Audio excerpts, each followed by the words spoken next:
You've mastered fiction, Meryl, but I deal in facts. It hit harder than any insult could, and it was the truth that made it sting. His eyes, sharp and unforgiving, turned toward Meryl Streep, sitting across from him at their assigned table. The audience shifted in their seats, some leaning forward, others frozen in shock. They all knew this was no longer just a gala. This was an unprecedented confrontation, unfolding in real time on live television. Trump's finger pointed at her accusingly. "And that boyfriend of yours," he continued, his words dripping with disdain, "everyone knows he's just using you for your Hollywood connections." The crowd gasped collectively, as if one breath was stolen from them all. The tension in the air was palpable, thick enough to feel. Meryl's face remained a picture of composure as Trump's words echoed in the room. The camera zoomed in on his flushed expression, and his anger seemed almost palpable through the screen. The accusation hung there, hanging in the balance, daring anyone to challenge it. The power of his words, the way he wielded them so casually, made the entire scene feel surreal. He seemed to take pleasure in the discomfort he was causing, his finger still pointed accusingly at her. Meanwhile, millions of viewers at home watched in stunned silence, their own disbelief mirrored by the expressions on the faces of the audience members surrounding the table. It was clear that this moment would become tomorrow's biggest headline, but what happened next was anyone's guess. Would Meryl stand her ground, or would this be a moment of public humiliation? The world waited with bated breath. The air in the ballroom seemed to freeze in place, every eye in the room locked on Meryl. The accusation from Trump had landed like a slap, yet Meryl didn't flinch. Her eyes remained steady, unwavering as they met Trump's. His finger still pointed in her direction. The silence stretched, drawing out every moment as if time itself had slowed. Even the audience, breathless and on edge, seemed to hold their collective breath, unsure of what would come next. For 3 long heartbeats, Meryl said nothing. Her expression remained calm, almost serene, as if the chaos unfolding around her was little more than a passing storm. This wasn't the first time she had faced a public challenge, but it was certainly one of the most dramatic. Yet she didn't allow her emotions to show. No tightening of the jaw, no flash of anger in her eyes. It was a masterclass in control. And then, when she finally spoke, her voice was soft yet resolute, cutting through the tension like a calm breeze on a stormy night. "Mr. Trump," she said, her tone measured, "I believe that's a very bold assumption." The simplicity of her response caught everyone off guard. There was no defensiveness, no raised voice, no desperation to explain herself.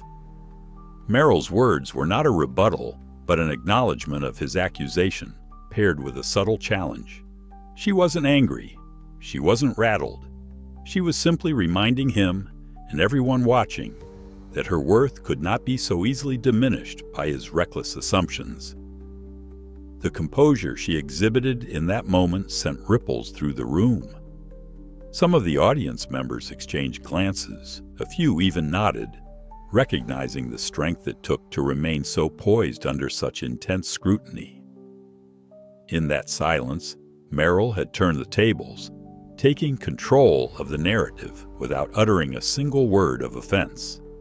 The cameras, capturing every second, broadcast her calmness to millions of viewers who could hardly believe their eyes. This was a woman who, despite the weight of Trump's words, stood unmoved, radiating strength and confidence. As her eyes locked with his once more, it was clear. Meryl wasn't about to let anyone define her, least of all Donald Trump. The world watched, captivated. Social media erupted with reactions, and experts across the globe began dissecting the exchange. Meryl had just delivered a lesson in grace under pressure, one that would be replayed and analyzed in classrooms for years to come. It was a moment that would echo far beyond that evening, reshaping public perceptions in ways no one could have predicted. The Hartwick Hotel, an iconic symbol of elegance, gleamed under the soft glow of its crystal chandeliers. The Grand Ballroom, with its rich history of hosting dignitaries, celebrities, and powerful figures, was buzzing with a blend of excitement and purpose. It was a night for charity, a night to support educational programs for underprivileged children. The room was filled with the hum of soft conversations, laughter, and the clinking of glasses, all woven together with the sparkle of high-end attire and the promise of a noble cause.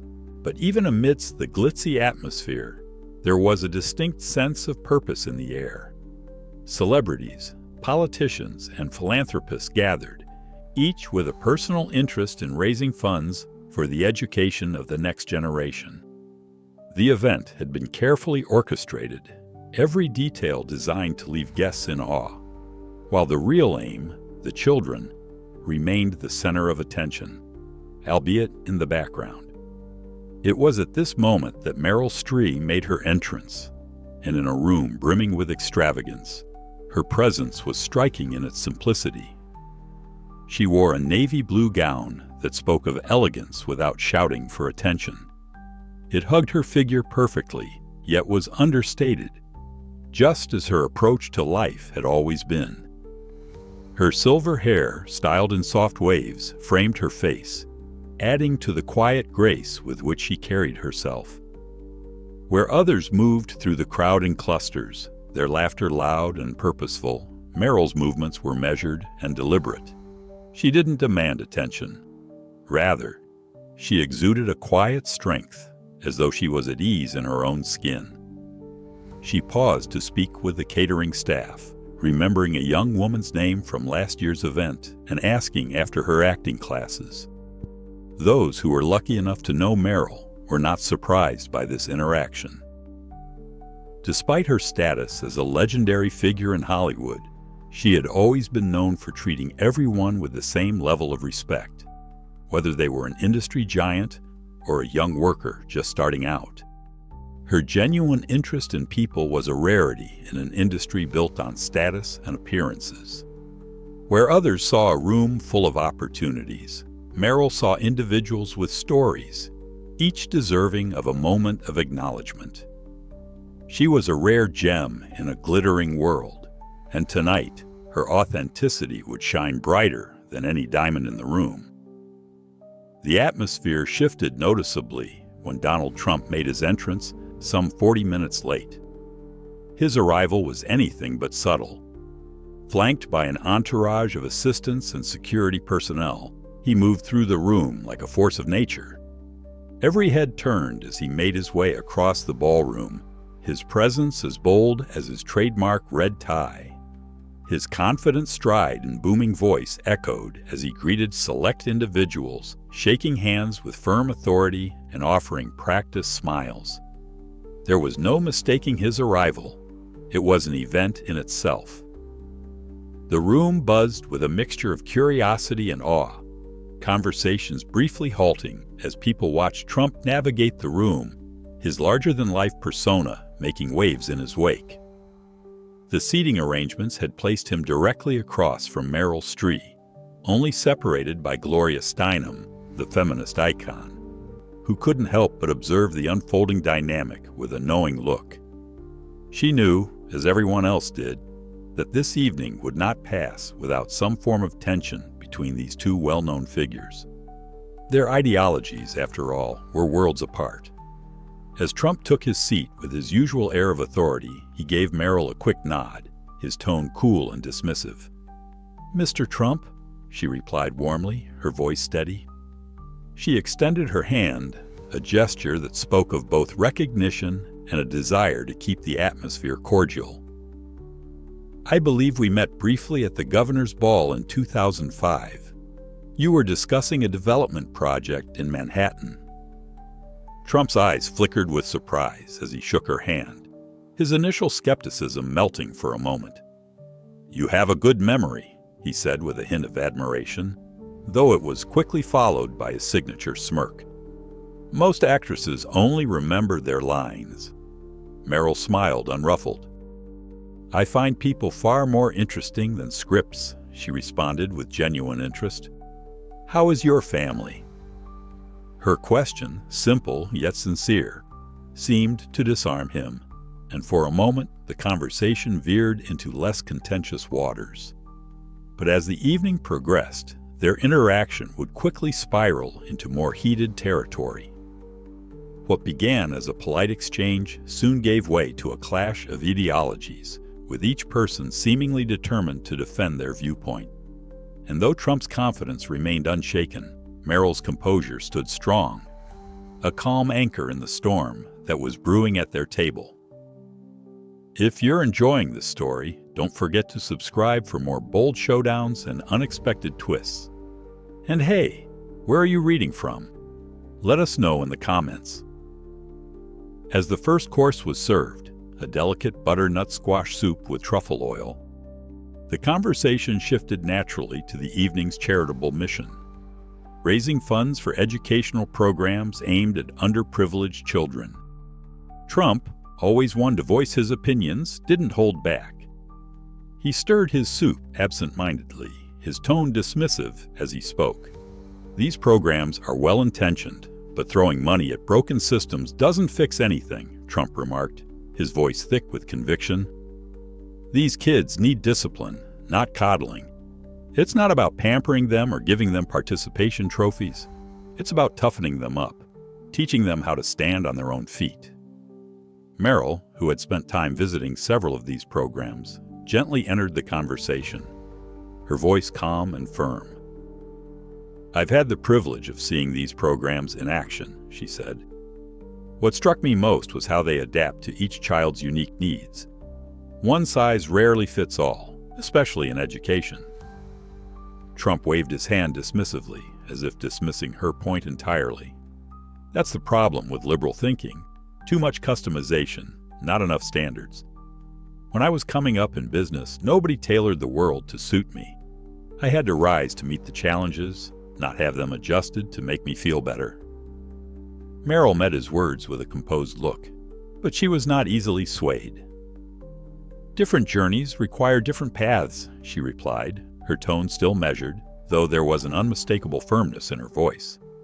"Your beginning, and certainly these children's, bear little resemblance to each other.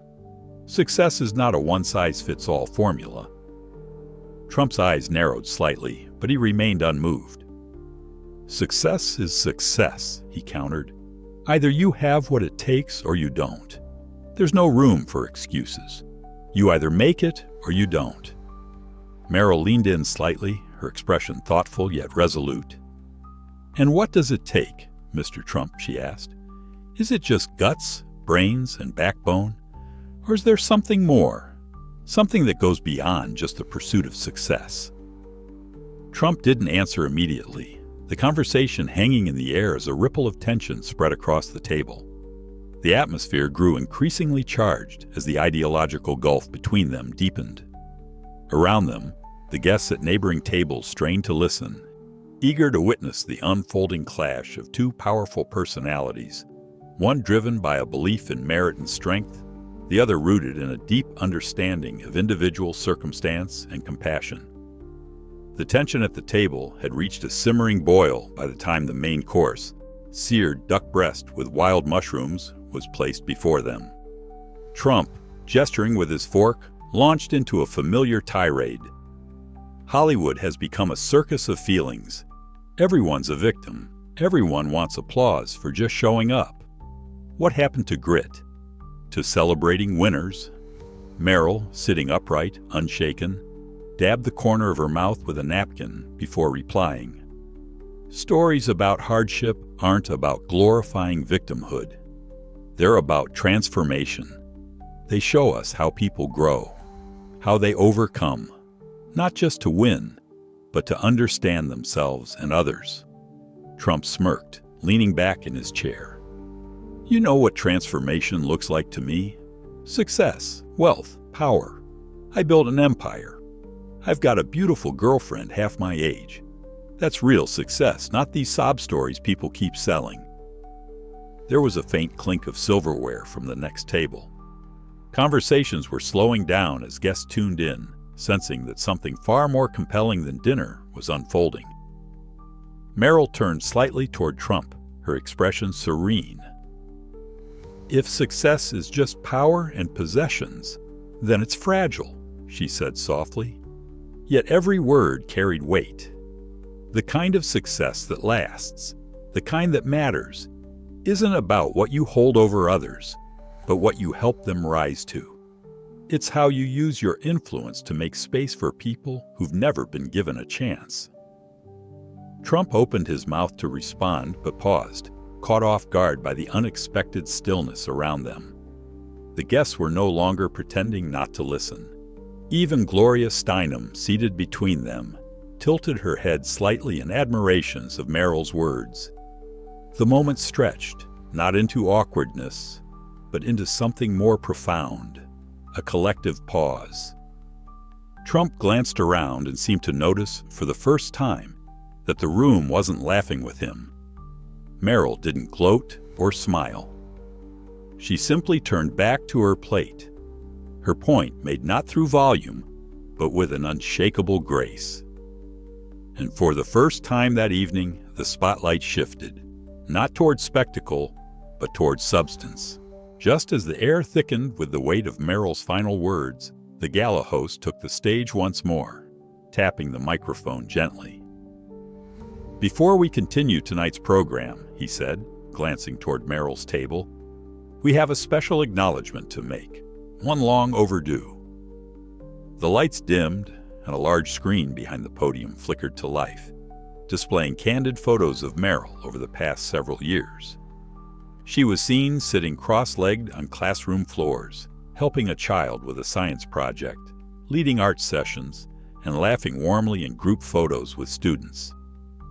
"What many of you don't know," the host continued, "is that Meryl Streep has been volunteering with this organization since its early days. No press, no fanfare. She's mentored over 30 students, organized countless workshops, and even helped develop our creative arts curriculum. Her work has been quiet, but transformational." Gasps and murmurs rippled through the crowd. All eyes turned to Meryl, who looked genuinely surprised. She lowered her head slightly, cheeks flushed, humbled in a way that contrasted starkly with the bravado of others at the table.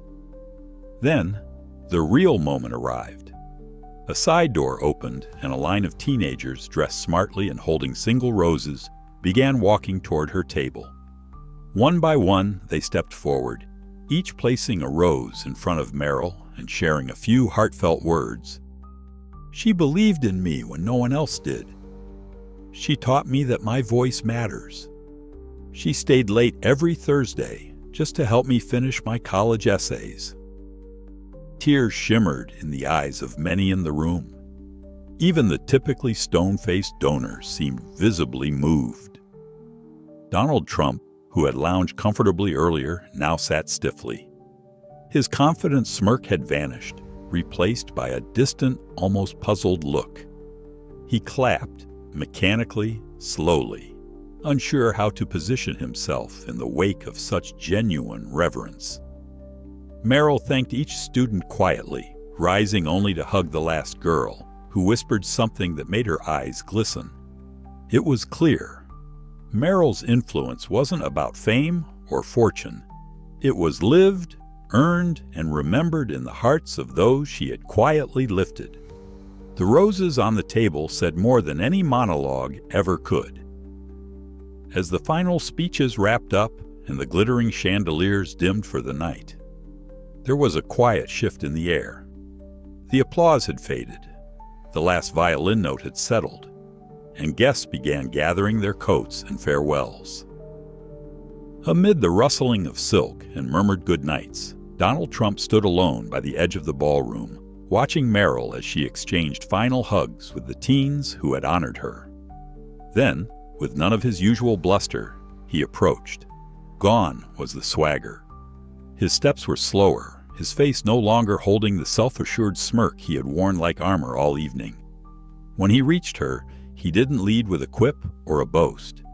Instead, his voice was low, almost gravelly. "I may have been wrong earlier," he said, eyes not quite meeting hers. "Success. Maybe it isn't just about what you build, but who you build up." Meryl looked at him, her expression soft but steady. "Success fades," she said gently. "But legacy? That lives in others. And we don't get to choose how we're remembered, only how we show up." They stood in silence for a moment, an unlikely stillness between two public figures from vastly different worlds.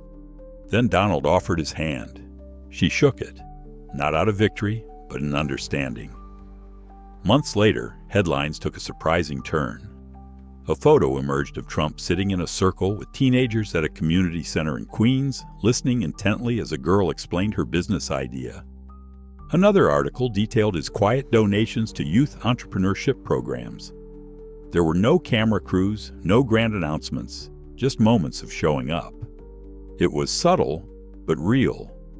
Meryl never commented on the transformation. She didn't need to. The ripple she created was visible in actions, not words. Inspired by Meryl's story? What did this moment mean to you?